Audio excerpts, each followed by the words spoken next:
English జర్నలిజంలో తొలి వెలుగు పీపుల్స్ ఫ్రెండ్ పత్రిక ఎడిటర్ శ్రీ దంపూరు నరసయ్య గారి జీవిత చరిత్ర 3వ భాగం 8/1/25. దీన్ని డాక్టర్ కాళిదాసు పురుషోత్తం గారు రాశారు. ఇక్కడ పేపర్లో వచ్చినటువంటి అంటే పీపుల్స్ ఫ్రెండ్ పేపర్లో నరసయ్య గారు పంపించిన లేఖల్లో 3 లేఖలు చదువుకున్నాను. 4వది ఈ లేఖ మద్రాసు టైమ్స్లో 1865 ఆగస్టు 19 వెంకన్న శాస్త్రి పేరు మీద ప్రచురింపబడి, అనంత శాస్త్రి మద్రాసులో లేకపోవటం వల్ల బాల్య వివాహాల మీద చర్చ వాయిదా పడింది. ఆ సమయంలో వెంకన్న శాస్త్రి వాదం ఈ లేఖలో సమగ్రంగా వివరించబడి, అనంతరామ శాస్త్రికి వ్యతిరేకంగా కొరడా జడిపిస్తా, ఆయనతో ఢీకొని నా వాదాన్ని నిరూపించటానికి సిద్ధంగా ఉన్నా అంటూ లేఖ ప్రారంభమై కరపత్రం రాయటం పూర్తి కాకపోవడం వల్ల వెంకన్న శాస్త్రి అభిప్రాయాలు ముందుగా లేఖలో వివరింపబడ్డాయి.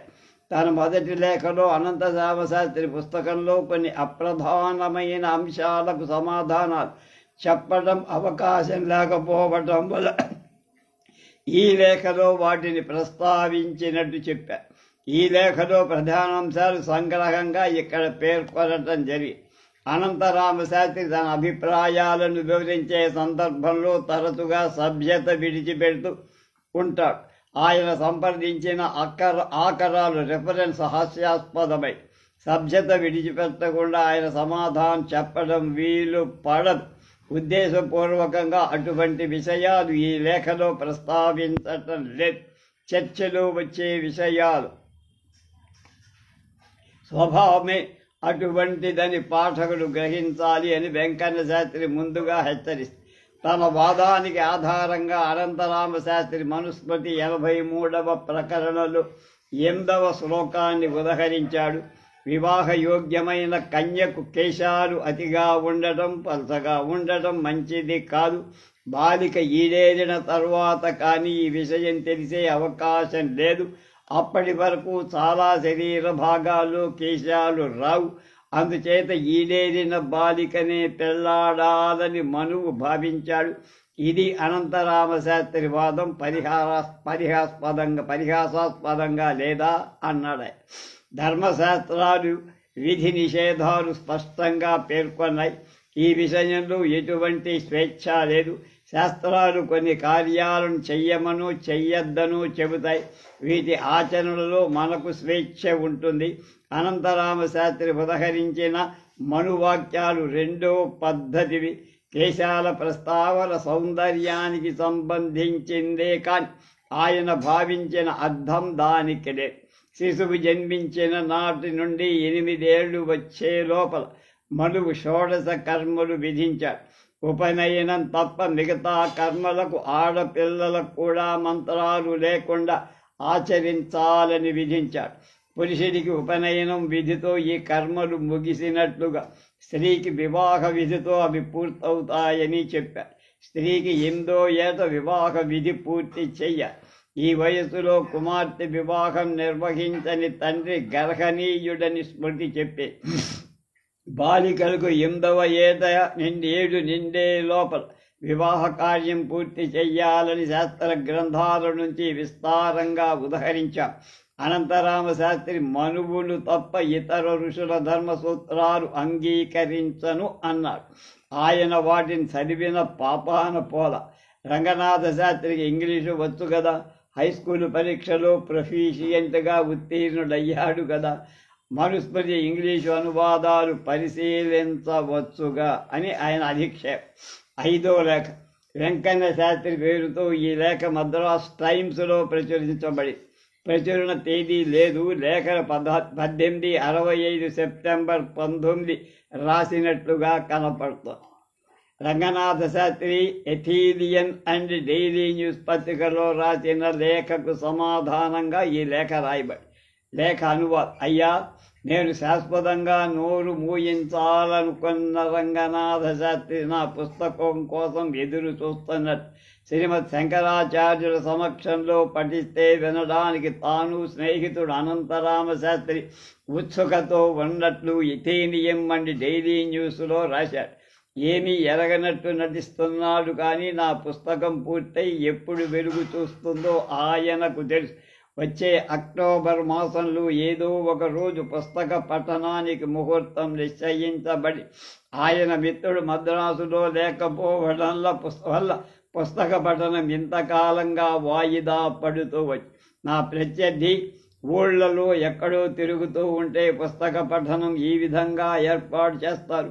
అనంత రామశాస్త్రి మద్రాసుకు తిరిగి వచ్చాక మా ఇద్దరి మధ్య నలుగుతున్న వివాదాన్ని మహాపండిత సమావేశంలో నిర్ణయిస్తారు. ఇందుకు మేమిద్దరం కూడా అంగీకరించాం.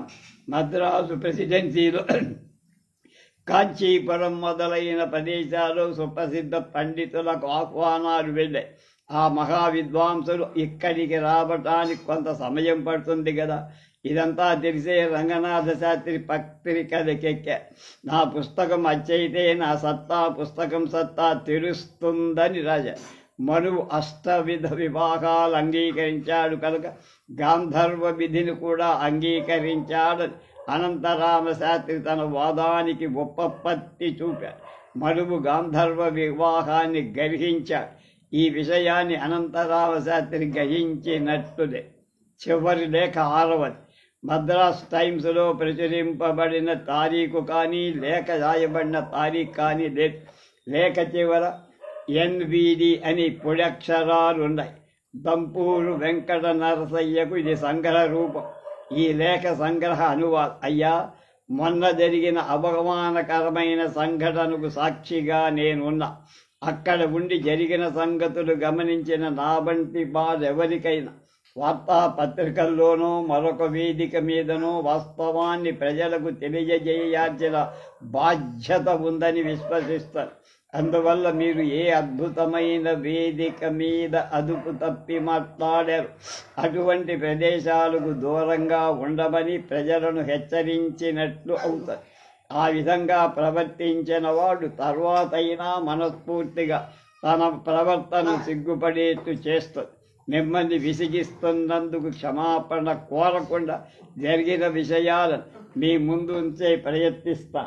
మీ పత్రికలో ప్రకటనలో ప్రకారం గుర్రం వెంకన్న శాస్త్రి 1వ తేదీ ఆదివారం తిరువత్తూరు వెళ్ళి మధ్యాహ్నం 2 గంటల సమయంలో పూజ్యులు ఆచార్యులను ముందుగా అనుకున్న ప్రకారం ఆ రోజు కార్యక్రమం మొదలు పెట్టడానికి అనుజ్ఞ కోరాడు. ఆయన అనుమతి ఇవ్వగానే తాను రాసిన పుస్తకం వినిపించటం మొదలు పెట్టాడు.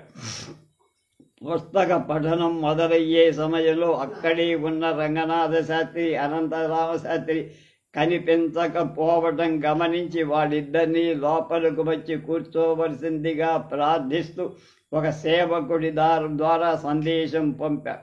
ఇంత ముఖ్యమైన సందర్భంలో వాళ్ళు వెళ్ళిపోవడం వల్ల పుస్తక పఠనం జరుగుతున్న వేళ అక్కడ ఉండటం వారికి ఇష్టం లేదనో మరేదైనా సంగతో అనిపిస్తుంది. ఇదంతా గమనిస్తున్న నాకు అప్పుడు ఏదో ఆశ్చర్యం కలిగించే విషయం జరగబోతున్నట్టు స్ఫురించి ఆందోళన ఉత్సుకత మనస్సును పెరవేసుకుంటూ ఉంటే ఈ సాయంత్రం ఇంకా ఏం చూడబోతాము అని అందరం ఎదురు చూశాం.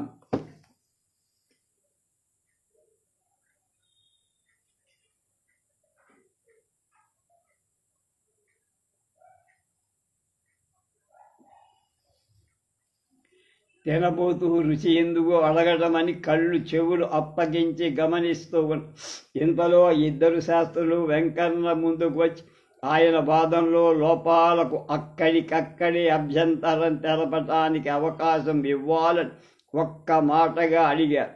వారి ఇష్ట ప్రకారమే చెయ్యొచ్చని ముందు వారిద్దరూ తమ వద్ద ఉన్న కాగితం మీద చేబ్రాలు చెయ్యాలని తాను చేబ్రాలు చెయ్యటానికి సిద్ధంగా ఉన్నానని వెంకన్న శాస్త్రి సమాధానం చెప్పారు. మొదట కట్టుబడి ఉంటామని చేసుకున్న ఒప్పందం ప్రకారం ఆ కాగితంలో వివరించబడిన నిబంధనలను అనుసరించి వివాదం పరిష్కరించుకోవచ్చని వివరించారు. ఈ నిబంధనలు ఈ ప్రయోజనాలు ఉద్దేశించి తయారు చేసినాయని నాకు తర్వాత తెలుసు. వెంకన్న శాస్త్రి, రంగనాథ శాస్త్రి, అనంత శాస్త్రులకు రాసిన లేఖలు ప్రతిపాదించిన విధంగా ఎంపిక చేయబడిన పండిత మండలి తీర్పు సంతృప్తికరమైన చివరి తీర్మానంగా కూడిన వాళ్ళు అంగీకరించాలి. అందువల్ల పుస్తకం ప్రజాశ్రేయస్సుకు భంగం కలిగించేదని, అందులో ప్రమాదకరమైన సిద్ధాంతాలున్నాయని నిరూపణ అవుతుంది. అటువంటి పుస్తకం రచయించినట్టు రచయిత సిగ్గుబడి ఒప్పుకున్నట్లవుతుంది. ఇటువంటిదే ఇంకా కొన్ని నిబంధనలు ఆ కాగితంలో ఉన్నాయి. మొదట వారు ఆ ప్రతిపాదనను అంగీకరించారు కాబట్టి అవి న్యాయమైన నిబంధనలే అనుకుంటున్నాను. అటువంటి నియమాలు పెట్టుకోవాలని వాడు పట్టుబట్టి మద్రాస్ టైమ్స్లో ప్రచురించిన నోటీసులో ఈ నిబంధనలేవీ లేవు కనుక వెంకన్న శాస్త్రి హేతుబద్ధ ప్రతిపాదనలు తాము కట్టుబడటానికి సిద్ధంగా లేమని వారు సమాధానం చెప్పారు. వారిట్లా ప్రవర్తిస్తారని ఆయనకు ఊహ తట్టల. ప్రతి ఒక్కరూ తనలాగా మాటకు కట్టుబడి నిర్మలమైన ఆత్మగౌరవం, వ్యక్తిత్వం కలిగి ఉంటారని, వారి మాటలు పూర్తిగా విశ్వసించచ్చని ఆ బోళా మనిషి నిర్దోషి అయిన వెంకన్న శాస్త్రి నమ్మారు. దురదృష్టవంతుడు. గొప్ప వ్యక్తిత్వం కలిగిన ఆయనకు ఆ విధంగా ఈ పండితుల మధ్య జరిగిన వాదం సారాంశాన్ని ఇలా చెప్పుకోవచ్చు. వెంకన్న శాస్త్రి పత్రికా ప్రకటనలు ఇటువంటి ప్రాముఖ్యం లేని సంగతులు పేర్కొనడం అవసరమంటారా? బహిరంగ సభకు సంబంధించిన ప్రకటనలు పత్రికల్లో ఎన్నో చూశాను. సభాధ్యక్షులెవరూ ఏ తీర్మానాలు చేయబోతారు అటువంటి వివరాలు నేనెన్నడూ చూడల. ఇవన్నీ ఇరుపక్షాల ఆమోదంతో అక్కడికక్కడే చర్చించుకొని నిర్ణయించుకోవాల్సిన అంశాలని నేను భావిస్తున్నా. వెంకన్న శాస్త్రి మాటలకు ఎదుటి పక్షం వాడు సమాధానం చెప్పల. అనంతరామ శాస్త్రి కాగితం మీద చేబ్రాలు చెయ్యటానికి సిద్ధపడుతున్నట్టు అనిపించింది. ఇంతలో రంగనాథ శాస్త్రి అతని చెవిలో ఏదో ఊదారు. ఇద్దరూ వెంకన్న శాస్త్రితో ఇలా మాట్లాడు. రంగనాథ శాస్త్రి, అనంతరామ శాస్త్రి ఇద్దరు, మీరు పత్రికల్లో నిందిస్తూ మా గురించి అవమానకరంగా రాశారు. ఈ అసభ్యపు రాతల వల్ల మా కోపం వచ్చి, వెంకన్న మీ గురించి చెడ్డగా రాసి కోపం తెప్పించి ఉంటే కోర్టుకెళ్ళచ్చు కదా. ఇక్కడ జరుగుతున్న దానికి మీరందరూ సాక్ష్యం. సభాసుధల వంక చూసి వారి వ్యక్తిత్వాన్ని కించపరిచే మాటలేవి అనలేదని నా అంతరాత్మ చెబుతోంది.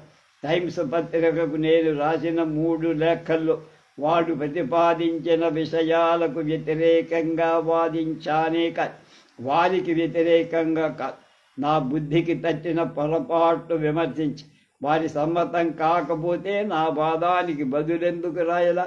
నా వాదన వాడు కొట్టి పంపచ్చు కదా. వాళ్ళ మీద నేను ఆరోపించిన అజ్ఞానం మొదలైన ఆరోపణల మీద వారు ఆరోపించి ఉండదు. పరిస్థితి ఇంతవరకు వచ్చిన తర్వాత పూజ్యుడు శంకరాచార్యులు చర్చను ఆపేశారు. సభాపతి, సభాస్థలి, యజమాని అయిన ఆయన మొదట హద్దు పద్దు లేని రంగనాథ శాస్త్రి ఆగ్రహాన్ని అదుపు చేసి ఉండాలి కదా. రంగనాథం అదుపు తప్పి ఉద్రేకంతో వివాసాస్పదంగా మాట్లాడుతూ ఉంటే ఆయన్ను మందలించి ఉండాలి కదా. వెంకన్న శాస్త్రి అంతటి పెద్ద మనిషిని రంగనాథ శాస్త్రి ముష్టివాడు అనే విశేషణంతో సంబోధిస్తే ఆ ప్రవర్తనకు తగినట్లు ఆయనను సభ నుంచి బహిష్కరించాలి కదా. రెచ్చిపోయి వాదించుకుంటున్న వాళ్ళని ఒక మందలింపు మాటతో సమాధానపరచాల్సిన అవసరం లేదా? అక్కడ సమావేశమైన వాళ్ళందరూ కళ్ళ ముందు నడుస్తున్న ఈ వివాదాన్ని చూస్తూ ఉన్నారు. వారిలో నేను ఉన్నా. శ్రీమన్ మహాపీఠాధిపతులకు నేనొక్కనే ఎందుకు తప్పు పట్టాలి? పతులను నేనొక్కనే ఎందుకు తప్పు పట్ట? మీ ఎస్బిటి అంటే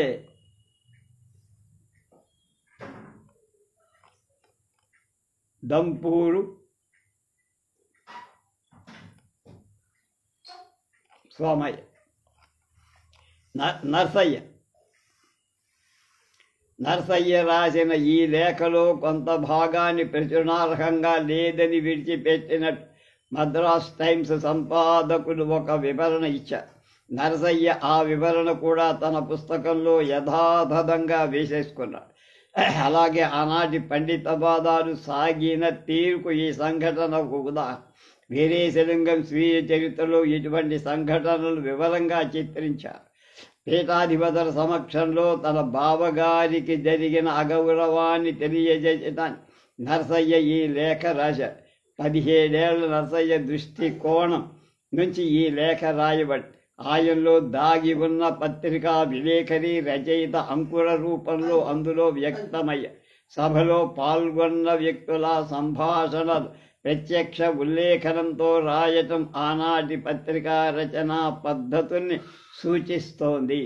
విద్యావంతుడైన తెలుగువాడు బాల్య వివాహాలపై వెలువరించిన మొదటి పుస్తకం అని పరిశోధకులు ఈ పుస్తకాన్ని ప్రస్తుతించారు. ఈ పుస్తకంలో 3వ లేఖ వల్ల పీఠాధిపతి బాల్య వివాహాలు సమర్థించిన విషయం స్పష్టం. సంప్రదాయ రక్షకుడైన పీఠాధిపతి పరిశీలన కోసం అనంతరామ శాస్త్రి తాను రచించిన వివాహ్య కన్యాస్వరూప నిరూపణాన్ని పంపారు.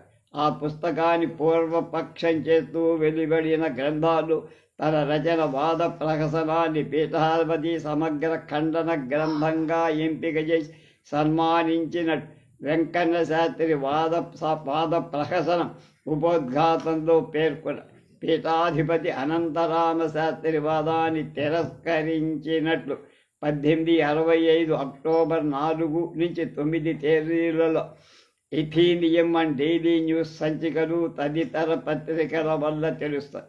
ఈ వివాదం తాత్కాలికంగా సద్దుమడిగిందని, బ్రాహ్మణ సంఘం నుంచి తీవ్రమైన వ్యతిరేకత ఎదురు కావటం వల్ల రంగనాథ శాస్త్రి బాల్య వివాహాల చర్చ అంతటితో ముగించిన స్త్రీ విద్య మొదలైన అభ్యుదయకర విషయాల మీద కృషి చేసినట్టు సుందర్లింగం చెప్పారు. సంస్కరణవాదులు బహిష్కరణ భయంతో బాల్య వివాహాల మీద చర్చను ముందుకు తీసుకుపోయి ఉండరని లెనార్డ్ అనేవాడు అభిప్రాయపడి అనంతరామ శాస్త్రి మాట అటు తర్వాత మరింత రాడికల్గా మారినట్టు అనిపిస్తోంది. తర్వాత 4వ అధ్యాయం native advocate Komaleswarapuram Srinivasa Pillai K S Pillai మరణించిన తర్వాత ఆయన అనుచరుడిగా C Venkatarayulu Naidu Rising Sun అనే పత్రిక ప్రారంభించి సంఘ సంస్కరణ, ఉదార విద్యావ్యాప్తి, లౌకిక భావాలు ప్రోత్సహించడానికి కృషి చేసినట్టు ఈ పత్రిక నిలిచిపోయాక 1860 దశాబ్దంలో ఆరంభమైన నేటివ్ అడ్వకేట్ ఈ ఆశయాలు కొనసాగించిందని, ఈ పత్రిక ఎక్కువ కాలం కొనసాగలేదని చెప్పటం తప్ప సుందరలింగం వివరాలేమీ ఇవ్వరు. అసైలం ప్రెస్ ఆల్మనాక్ 1867, 68, 69 3 సంపుటాల్లోని పత్రికల జాబితాలు ఈ పత్రిక పేరే లేదు. 2 నరసయ్య సమకాలికులు నేటివ్ అడ్వకేట్ పత్రిక గురించి రాశారు. వీరిలో మొదటివాడు గోమఠం శ్రీనివాసాచార్య. మద్రాసులో ఉపాధ్యాయ వృత్తిలో ఉంటూ రచయితగా, నటుడుగా, నాటక ప్రయోక్తగా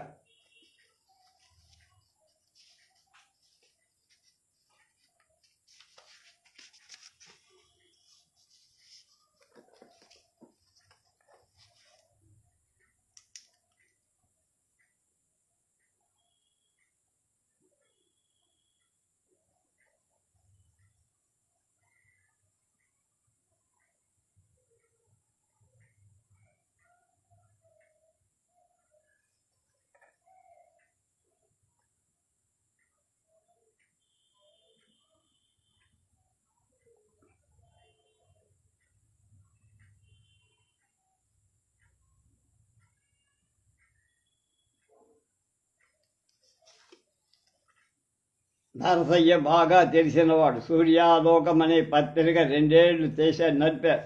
3వ సంవత్సరంలో అడుగు పెడుతున్న సందర్భంలో 1901 జూలై 18 సంచికలో తన ప్రత్యర్థి వర్గాన్ని దృష్టిలో ఉంచుకొని స్వవిషయం అనే శీర్షిక పెట్టి గొప్ప సంపాదకీయం రాశారు.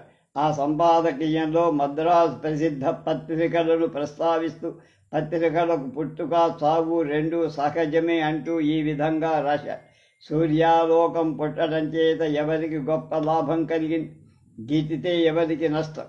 రమారమి 25 సంవత్సరాలకు ముందు అధీనియం అండ్ డైలీ న్యూస్ అనబడే ఆంగ్లేయ దినపత్రిక మొదట ఉండేది. అది జాన్ మిల్లర్ మొదలైన గొప్ప ధరల చేత స్థాపించబడింది. చిన్నప్పటి గవర్నర్లో విశేష ఖ్యాతి పొందిన లార్డ్ నేపియర్ లాఠీ గారితో దెబ్బలాడి కోర్టుకెక్కి అపరాధ సొమ్ము చెల్లి మర్నాడు శ్రీవారిని మళ్ళా ఎదుర్కొని పత్రికా లేఖకులకుండే హక్కును స్థాపించారు. అలాంటి పత్రిక ఏమైంది? దాని పేరు కూడా ఇప్పుడు కనపడతారు. మేము దంపూరు నరసయ్య గారిచే సుమారు 30 సంవత్సరాల ముందు నేటివ్ అడ్వకేట్ అనబడే ఆంగ్లేయ వారపత్రిక మొదట ప్రారంభించబడి మన రాజధానిలో హిందువులలో ఆంగ్లేయ భాషలో పత్రిక ప్రకటించటాన్ని ప్రారంభించిన వాళ్ళు ప్రప్రథమంగా శ్రీ నరసయ్య గారే. వీరి పేరు ఎవరికైనా తెలుసా? గోమఠం శ్రీనివాసాచార్యులు రాసినట్టు మద్రాసులో ఒక ఇంగ్లీష్ పత్రిక సంపాదకత్వం వహించిన తొలి దేశీయుడు నరసయ్య కావచ్చు. మద్రాసు పత్రికల చరిత్ర రాసిన వాళ్ళెవ్వరూ ఈ విషయాన్ని ముట్టుకోల. 1840 ప్రాంతంలో శ్రీ నారాయణ స్వామి నాయుడు నేటివ్ ఇంటర్ప్రిటర్ పత్రికను స్థాపించిన ఆయన ఆ పత్రికకు సంపాదకుడిగా వ్యవహరించాడు లేదో ఎవరూ స్పష్టంగా చెప్పరు. శ్రీ వెంకటరాయలు నాయుడు రైజింగ్ సన్ పత్రికను ప్రారంభించారు. ఆయన తన పత్రికలోనే కాక ఆనాటి ఇతర పత్రికలలో కూడా రాస్తూ వచ్చినట్టు తెలిసి ఒక ఇంగ్లీష్ పత్రికకు సంపాదకుడైన మొదటి దేశీయుడు వెంకటరాయలు నాయుడే అని ఉండాలి.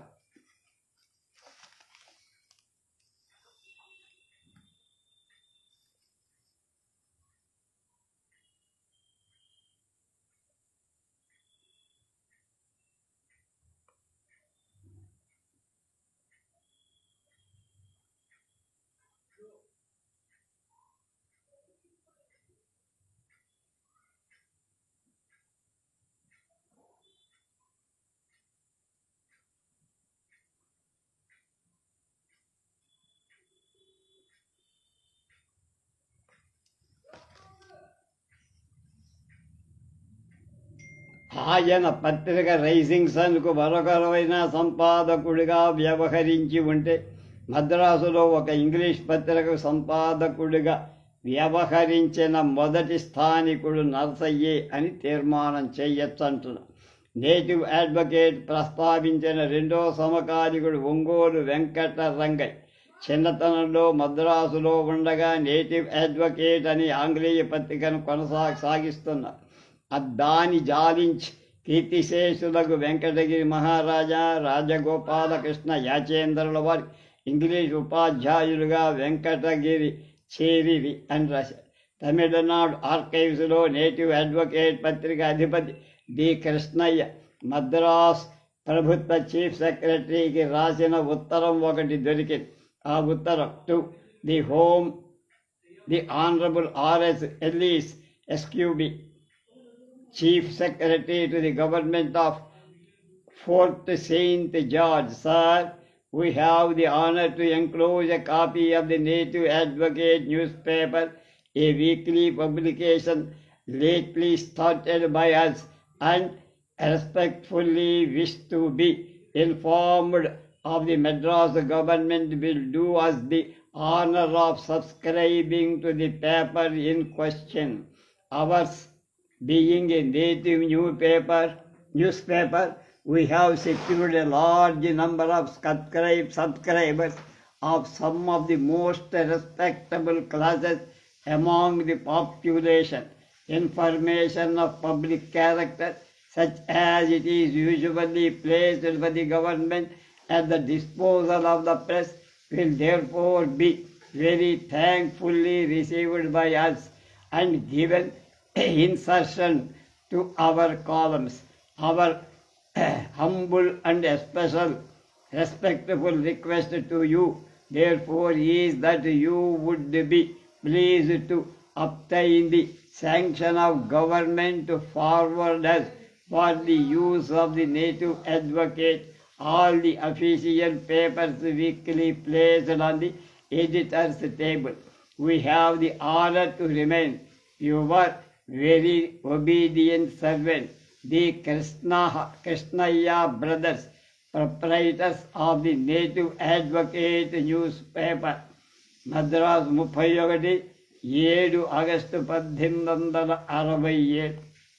ఈ ఉత్తరానికి సమాధానంగా ప్రభుత్వం ఈ కింది ఆర్డర్ పాస్ చేసి the proprietors of the Native Advocate are requested to furnish government with 1 copy of their weekly periodical and are informed that the editor will have access to such official document as are placed at the disposal of the press. Acting chief secretary సంతకం. కనుక ఈ ఉత్తరం వల్ల కృష్ణయ్య ఆయన ఇద్దరు సోదరుడు కలిసి పత్రిక ప్రారంభించినట్టు రూఢి. పత్రిక ప్రారంభించే సమయంలో కృష్ణయ్య పచ్చయ్యప్ప కళమున్నత పాఠశాలలో teacher, Parthasarathi Sastri accountant general ఆఫీసులో క్లర్కు, పచ్చయ్యప్ప ఉన్నత పాఠశాలలో అసిస్టెంట్ టీచర్. 1867 ప్రారంభంలోనే నరసయ్య తన తొలి పుస్తకం లెటర్స్ ఆన్ హిందూ మ్యారేజెస్ ప్రచురించాడు. ఆ సంవత్సరం ఆఖరుడు historical sketches of the British Empire పేరుతో తన 2వ పుస్తకం ప్రచురించాడు. అప్పటికే ఆయనకు ఇంగ్లీష్ భాషలో మంచి ప్రవేశం, పత్రికా రచనలో అభినివేశం కూడా. ఈ లేఖతో పాటు కృష్ణయ్య నేటివ్ అడ్వకేట్ సంచిక జత చేసి పంపినట్టు తెలిపారు. దురదృష్టవశాత్తు ఆ పత్రిక కాపీ ఫైల్లో లేదు. పత్రికకు గౌరవనీయులైన చందాదారులు పెద్ద సంఖ్యలో ఉన్నట్లు కూడా తెలిపారు. లేట్లీ స్టార్టెడ్ అని అనడం వల్ల పత్రిక 1867 ఆగస్టులోనూ అంతకంటే కొంచెం ముందుగాను ప్రారంభమయ్యి ఉండాలి. 1869 అక్టోబర్ నెలలో ఆ మరుసటి నెలలోనూ నరసయ్య మద్రాసు విడిచిపెట్టి వెళ్ళిపోయారు. నేటివ్ అడ్వకేట్ పత్రిక అంతకు కొంచెం ముందుగా ఆగిపోయి ఉండొచ్చు. ఆర్థిక బలం పాఠకాదరణ లేక పత్రిక నిలిచిపోయి ఉంటుంది. ఆ కాలంలో దేశీయులు నడిపే పత్రికల పాఠకుల ఆదరణ ఉండేది కాదు. 1870లో నరసయ్యకు ఇంగ్లీష్ అధికారి రాసిన జాగులో no one told me about your insolvency అనే మాటలు నరసయ్య పత్రిక నడిపి ఆర్థికంగా చితికిపోయిన విషయాన్ని సూచిస్తున్నాయి. నేటివ్ అడ్వకేట్ జీవించిన కొద్ది కాలం సామాజిక విషయాలకు, సంస్కరణ భావాలు అంకితమై ఉంటుంది. నరసయ్య పత్రికా నిర్వహణలో తొలి పాఠాలు అక్కడే నేర్చుకొని ఉంటారు. 5 నెల్లూరు పయోనియర్ వెంకటగిరి సంస్థానంలో కొన్నారు. నరసయ్య ఏ పరిస్థితుల్లో మద్రాసు వెదిలిపట్టి రావాల్సి వచ్చిందో తెలియదు. ఉద్యోగంలో అసంతృప్తి ఒక కారణం. ఆ రోజుల్లో పచ్చయ్యప్ప విద్యా సంస్థల యాజమాన్యం ఉపాధ్యాయులకు పదోన్నతి కల్పించడంలో పక్షపాత దృష్టిలో ఉండేది. నరసయ్య తండ్రి 1867 ప్రాంతంలో చనిపోయారు. 2 అన్నలు ఉద్యోగాలు చేసుకుంటూ వేరు కాపురాల్లో ఉంటున్నారు. ఈ దంపూరు సోదరుడు ఉమ్మడిగా నిర్వహించిన నేటివ్ అడ్వకేట్ పత్రిక వల్ల అప్పుల పాలై ఉంటారు. విధి లేని పరిస్థితుల్లో నరసయ్య వెంకటగిరి వెళ్ళటానికి సిద్ధపడి ఉంటాడని కాళిదాసు పురుషోత్తం గారు ఊహ. వెంకటగిరి నెల్లూరు జిల్లా జమీందారు సర్వజ్ఞ కుమార యాచేంద్ర తన పెద్ద కొడుకు 10 ఏళ్ల పసివాడు రాజగోపాలకృష్ణకు ఇంగ్లీషు నేర్పించడానికి సమర్థుడైన అభ్యర్థి కోసం అన్వేషిస్తున్న సమయంలో నరసయ్య ఇంగ్లీష్ పాండిత్యం గురించి విని ఉంటాడు. ఆ జమీందారుకు నరసయ్య బావ గుర్రం వెంకన్న శాస్త్రితో పరిచయం ఉంది. వెంకన్న శాస్త్రిని మొహమాట పెట్టి నరసయ్యను వెంకటగిరి పిలిపించుకొని ఉంటాడు. పుట్టి పెరిగిన మద్రాసు పట్టణాన్ని తనకెంతో ప్రియతమైన బ్రహ్మ సమాజ మిత్రులను సంస్కరణ కార్యక్రమాలు అన్నిటికన్నా తనకు ఇష్టమైన పత్రికా వ్యాసంగాన్ని వదులుకొని వెంకటగిరి వెళ్ళి ఉంటాడు నరసయ్య. 19/5 అక్టోబర్ 27వ తారీఖు దినచర్యలో డైరీలో వెంకటగిరి ఉద్యోగం గురించి ఇలా రాసుకున్నాడు.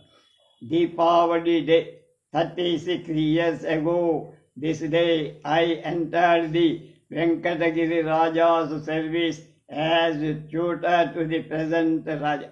ఆ రోజుల్లో వెంకటగిరి విద్వత్ సంస్థానంగా పేరు సర్వజ్ఞ కుమార యాచేంద్ర మేధావిగా, కవి పండిత పోషకుడుగా,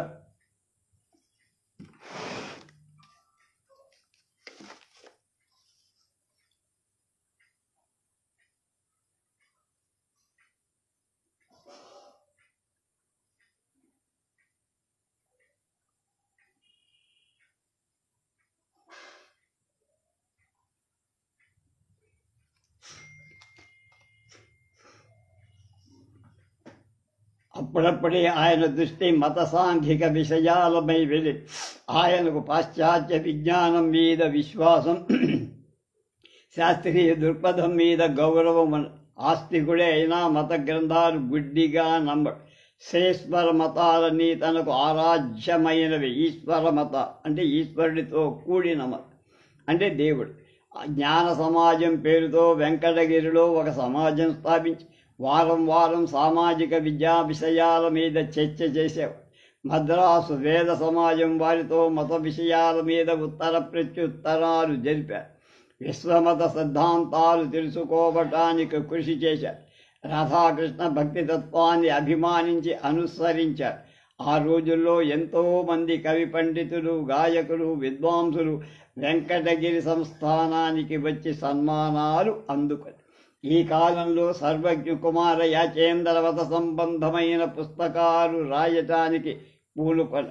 పద్యంలో కన్నా వచనంలో రాస్తే సులభంగా బోధపడుతుందని వ్యాకరణ పద్ధతిలో కాకుండా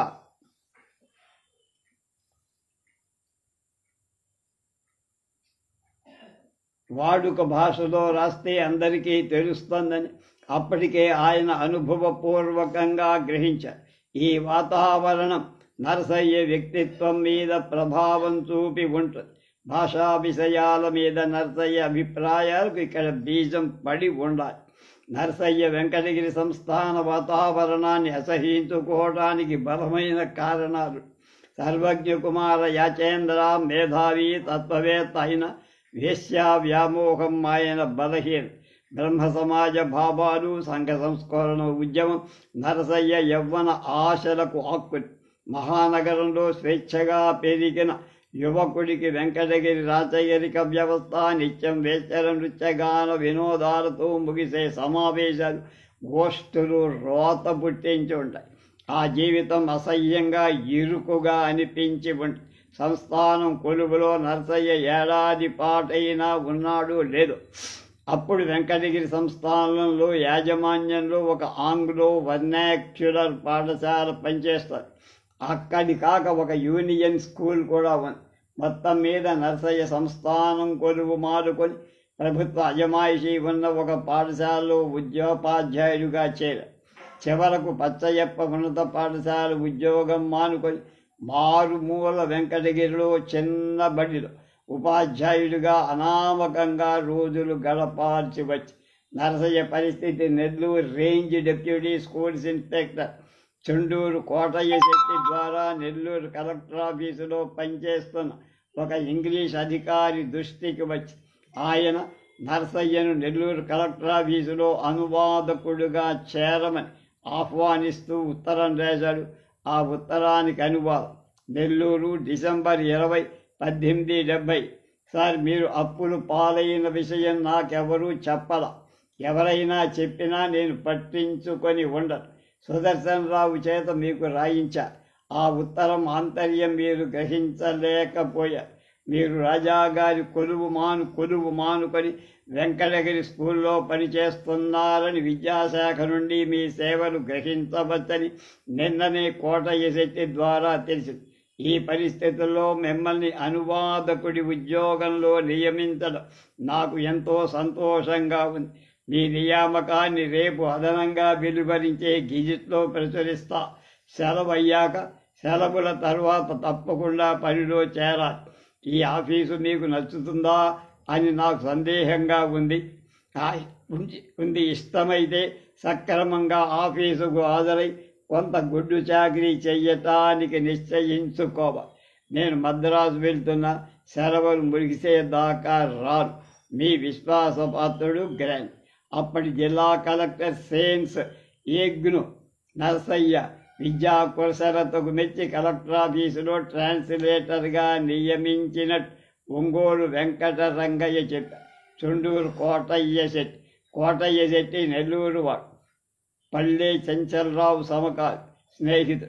1867 నాటికే నెల్లూరు జిల్లాలో విద్యాశాఖలో డిప్యూటీ ఇన్స్పెక్టర్ ఆఫ్ స్కూల్స్ ఉద్యోగం చేస్తున్నట్లు, 1884 వరకు ప్రభుత్వ ఉద్యోగం చేసినట్లు, 1901 ప్రాంతం వరకు జీవించి ఉన్నట్లు గెజిట్ ప్రకటనల వల్ల తెలుస్తుంది. ఈయన నెల్లూరులో తొలి బ్యాంకింగ్ వ్యవస్థ పర్మనెంట్ ఫండ్ ఆఫీస్ ఏర్పాటు చేయడంలో పల్లె చెంచలరావుతో కలిసి కృషి చేసి ఆ సంస్థకు తొలి అధ్యక్షుడయ్యారు. కోటయ్య శెట్టి నెల్లూరు జిల్లాలో విద్యావ్యాప్తికి కృషి చేశారు.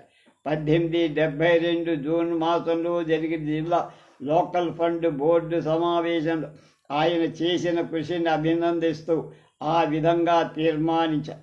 కోటయ్య శెట్టి ఇదివరలో చేసిన ప్రయోజనకారి అయిన నౌకరిని అంగీకరిస్తూ ఏప్రిల్ 5 125 రూపాయల జీతం నుండి 150 ఇజాఫా చేయవలసినట్టు ప్రెసిడెంటు గారు చేసిన ప్రపోజల్ను అందరూ ఏకమనస్సుగా అంగీకరించారు.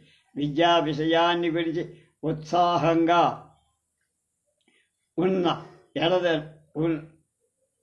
ఉత్సాహంతో ఎడతెగకుండా కోటయ్య నౌకరీ చేసి నందుకు అతని యోగ్యతకున్న ఇలా చేయటం ప్రోత్సాహపడు. 1874 నెల్లూరు జిల్లాలో 6 బాలికా పాఠశాలలు స్థాపించాలని లోకల్ ఫండ్ బోర్డు నిశ్చయించి ఈ పాఠశాల కోసం కోటయ్య శెట్టి కృషి చేశారు. ప్రతి విద్యార్థి వద్ద అర్ధనా జీతం వసూలు చెయ్యాలని బోర్డు సభ్యులు తీర్మానించారు. కోటయ్య శెట్టి ఈ తీర్మాన్ని వ్యతిరేకిస్తూ అసమ్మతిని డిసెంట్ రాసి తెలియజేశారు. ఈ సమావేశంలో పాల్గొన్న 4 నామినేటెడ్ సభ్యులు బడా భూస్వామి. వీరు బాలికా విద్యను తీవ్రంగా వ్యతిరేకించారు. ఒకే కుటుంబం నుంచి ఒకరి కంటే ఎక్కువ మంది పిల్లలు పాఠశాలకు హాజరైతే మామూలుగా వసూలు చేసే స్కూలు ఫీజులో సగం మాత్రమే వసూలు చెయ్యాలని ఆయన చేసిన ప్రతిపాదన బోర్డు సభ్యులు ఆమోదించాల. కోటయ్య శెట్టి, పల్లె చెంచలరావు, ఆర్ రఘునాథరావు మొదలైన వాళ్ళ ఆలోచన ధోరణికి చెందినవాడు.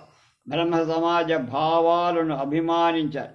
మత విశ్వాసాల ప్రమేయం లేని లౌకిక విద్య ఈ దేశానికి అవసరమని భావించారు.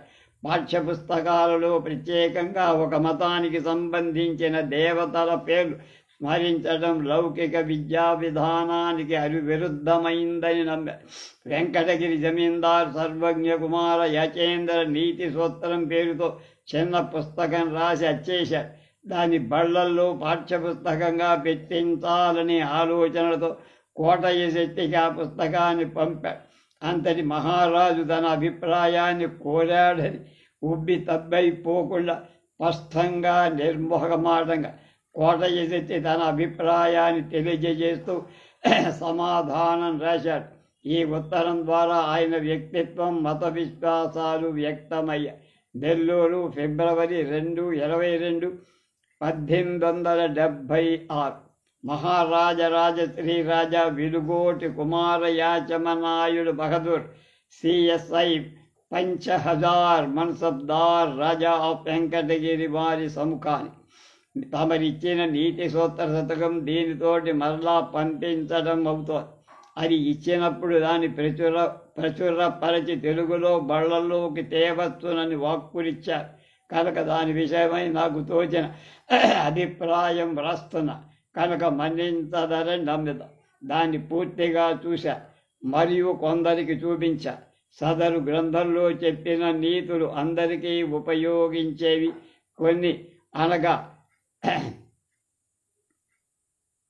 పెన్సిల్తో గుర్తు చేయబడిన రాజధర్మాలుగా సమరసం లేక ఉన్నాయి.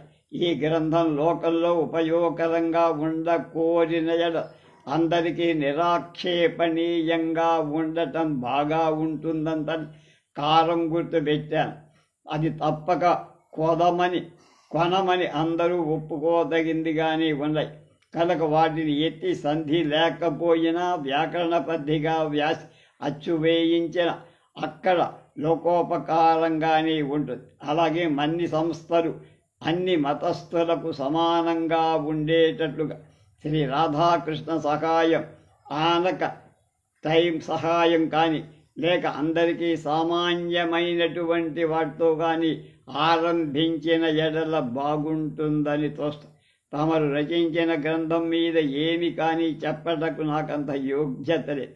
ఇప్పటికి సమరస అభిప్రాయం గురించి తమకు తెలిపిన ఎడల బాగుండునని వ్రాశాను కనుక చిత్తగించవలను.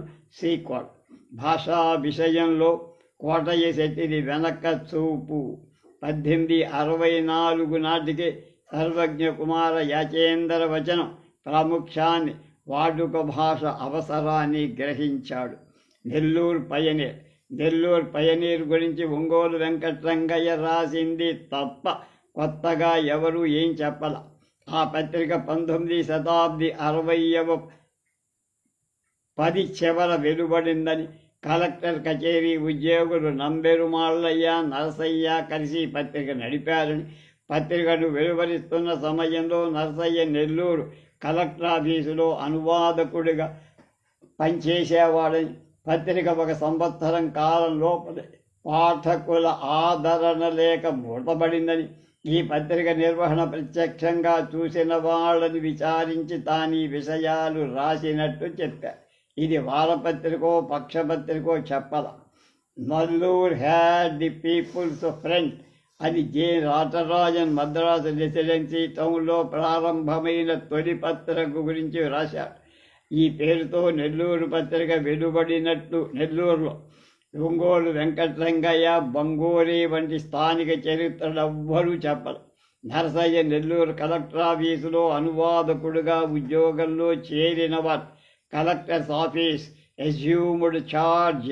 Dampuru Narasayya translator on 4th January 1871 అని జిల్లా గెజిట్లో ప్రకటించబడి, దంపూర్ నరసయ్య ట్రాన్స్లేటర్ హుజూర్ అని జూన్ 2వ తేదీ గెజిట్లో నరసయ్య ప్రస్తావన. ఉద్యోగంలో పదోన్నతి పొంది హుజూర్ ట్రాన్స్లేటర్ అయ్యాడు లేక 2 ఒకటేనో స్పష్టంగా తెలియదు. ఈ ఉద్యోగంలో 5 నెలలు పనిచేసి అనారోగ్య కారణంతో జూన్ 1 నుంచి నవంబర్ 13 వరకు సెలవు మీద ఉన్నాడు.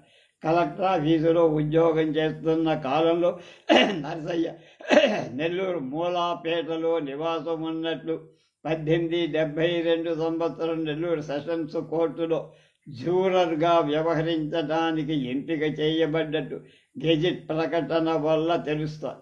1870-1884 14 ఏళ్ల మధ్య వెలువడిన నెల్లూరు జిల్లా గెజిట్ సంపుటాలు సమగ్రంగా పరిశీలించాను అంటున్నాడు కాళిదాసు. అందులో నెల్లూరు పయనీర్ పత్రిక ప్రస్తావన కనపడ. ప్రవక్తల వ్యూహంలో నంబెరుమాళ్ళయ్య సబ్ మేజిస్ట్రేట్ పదవి నందియుండెనట అని వెంకటరంగయ్య రాశాడు. ఆ రోజుల్లో నంబెరుమాళ్ళయ్య రెవెన్యూ శాఖలో గుమాస్తా ఉద్యోగం చేస్తున్నట్టు గెజిట్లో బహుశా ఉద్యోగ విరమణకు ముందెప్పుడో సబ్ మ్యాజిస్ట్రేట్ అయ్యుంటారు.